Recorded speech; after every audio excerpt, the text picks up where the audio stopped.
A man may be troubled by many things.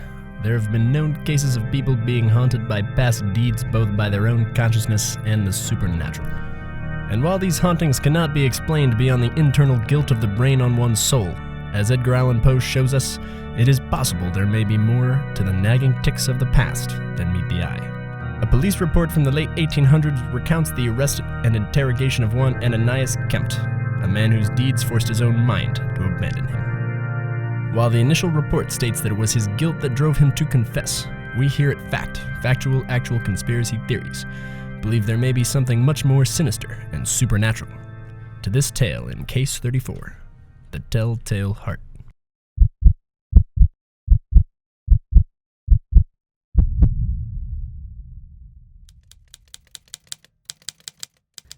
One of the interrogation rooms at the Cumberland Falls Police Station. Case number 4744, date of incident December 12th, 1897. Type of incident, murder and mutilation.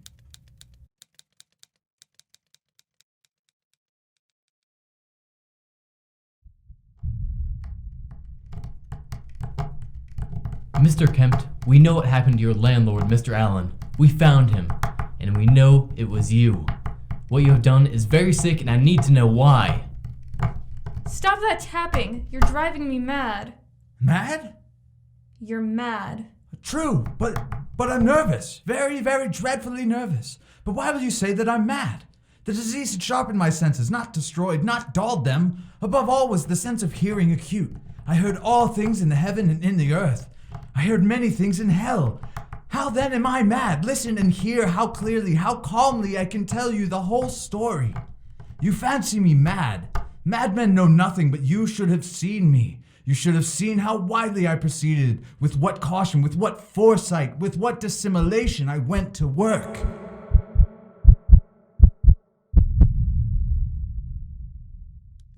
Ananias Kempt lived with Thaddeus Allen, an aging man with one pale blue eye. There was no animosity between the two, but one of the old man's eyes was pale and blue and covered with a thin film. A vulture's eye. It made Ananias's blood run cold. This eye was the root of his anguish. He made up his mind to extinguish it so that the pale blue eye could never haunt him again. It began with a plan to remove only the eye, for that was the source of his vexation, not the man. Ananias knew he had to plan carefully. So from the beginning, tell us what happened. Each night at midnight exactly, I began my routine of slightly opening the old man's door. I would push open the door to minimize the noise from the creaky and unkept old hinges. Each night, for 7 days, I practiced the moves. Each night I would creep into the room, past the rocking chair and the dresser, ever closer to the alarm clock on the bedside stand, to the sleeping old man and to the horrible vulture's eye. It would take hours as I moved with a slow and deliberate manner to avoid waking the eye. I could get close enough to shine a beam from the lantern I carried so that it fell upon that dreadful eye. It remained closed. 7 days? Why? I was trying to find a way to destroy the eye, but could not think of a way to do so without waking the old man. I kept thinking and exploring perspectives, but to no avail. And then what? And on the 8th day, I could no longer be patient. It was clear I had to do something. Upon the 8th night, I was more than usually cautious in opening the door. A watch's minute hand moves more quickly than did mine. Never before that night had I felt the own extent of my own powers, of my sagacity. I could scarcely contain my feelings of triumph. To think that there I was, opening the door little by little, and he had not a hint, a dream of my secret deeds or thoughts. I fairly chuckled at the idea, and perhaps he heard me, for he moved on the bed suddenly, as if startled. So you killed him? Oh, no. The room was very dark, pitch black. I knew he couldn't see me, so I didn't move. I stayed absolutely still, and I waited. After many minutes, I felt certain he was asleep, so I continued to slowly move forward. I was about to open the lantern when my thumb slipped upon the tin fastening and the old man sprang up in bed. Who's there? Is someone there? I froze, and for a whole hour moved not a muscle. I could hear the ticking of his clock and an occasional late-night carriage pass by outside. I did not move. All that time, I did not hear him move either. It appeared he was still sitting up in bed, listening just as I done night after night, hearkening to the death watches. Oh, it was not a groan of pain or grief, no.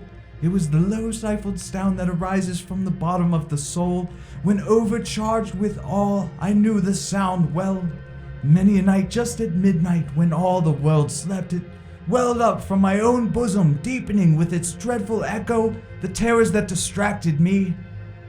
I say I knew it well. I knew what the old man felt and pitied him. Although I chuckled at heart, I knew he had been lying awake ever since the first slight noise when he had turned in the bed. His fears had been ever since growing upon him. He had been trying to rationalize them away, but he could not. I could hear him muttering to himself. It's just the wind in the chimney. Perhaps a mouse crossing the floor. A noise from the passing carriage. Merely a single chirp of a cricket? So he didn't know you were there? No, I don't think he did at all. Then what was he doing? I think he was trying to comfort himself with these suppositions, but he found all in vain. Because he knew you were there? No, it wasn't that. It was because death was stalking him. He could sense it, its black shadow, its finality.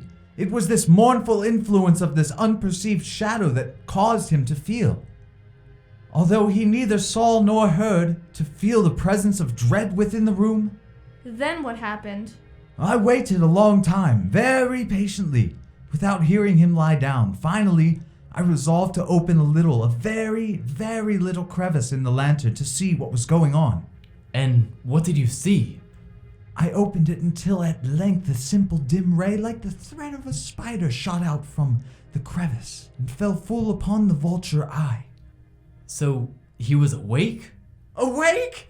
No, the eye was open. It was wide open, and I grew furious as I gazed upon it. I saw it with the perfect distinctness, all dull blue with a hideous veil over it that chilled to the very marrow in my bones. But I could see nothing else of the old man's face or person, for I had directed the ray as if by instinct precisely upon the damned spot.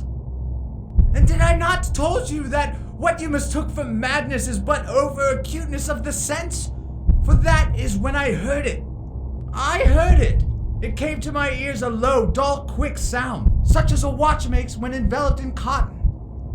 I knew that sound well, too. It was the beating of the old man's heart. It increased my fury as the beating of a drum stimulates the soldier into courage. And that's when you killed him. No! I kept still, scarcely breathing and holding the lantern motionless. I kept the beam of light focused on the eye by some unseen power. But the horrid beat of the heart increased. It grew quicker and quicker, and louder every instant. The old man's terror must have been extreme. It grew louder, I say, louder every moment. Do you hear me? I have told you that I am nervous, so I am. And now at the dead hour of night, amid the dreadful silence of that old house, so strange a noise as this excited me to uncontrollable terror. Yet for some minutes longer I refrained and stood still, but the beating grew louder. I thought the heart must burst, and now a new anxiety seized me. The sound would be heard by a neighbor. The old man's hour had come.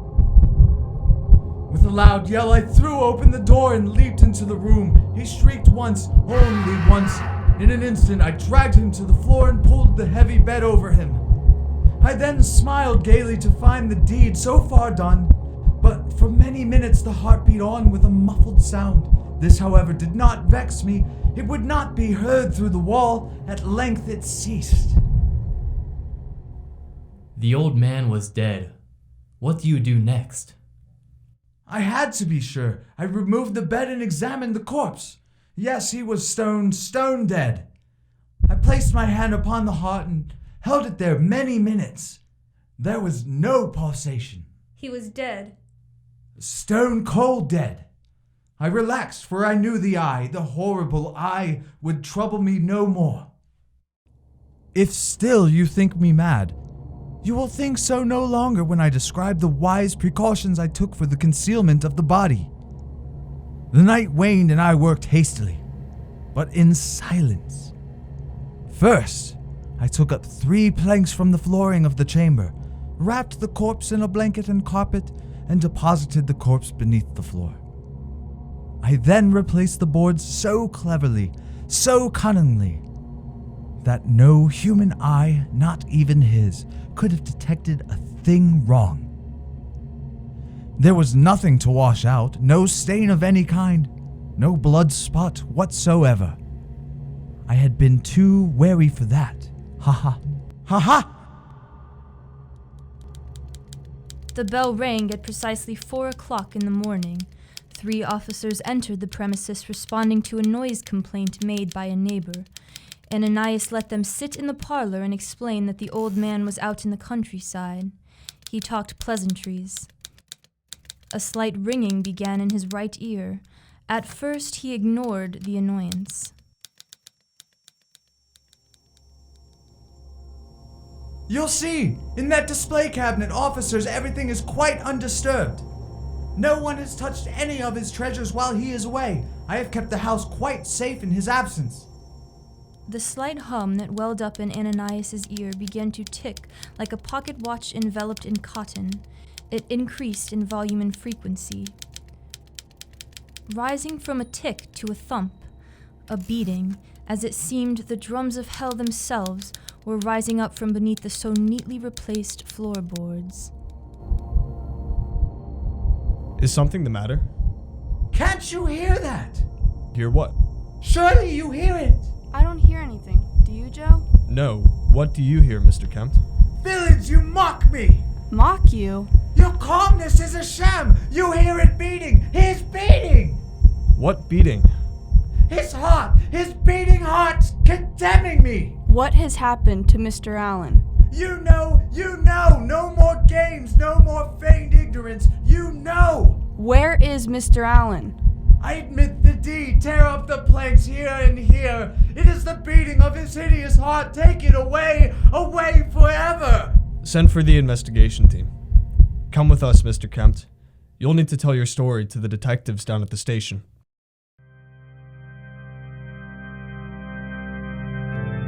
Guilt, or another ghostly visit from some parallel dimension. Tales of mystery and woe cannot be taken at face value, and though these events can be filled out in the various boxes of the police department's standardized report form, they cannot be so easily explained. From the days of Edgar Allan Poe until today, that has not changed. I am Francis King on this late-night broadcast of factual, actual conspiracy theories, reminding you to be wary of what skeletons hide in your closet or under your floorboards. Good night.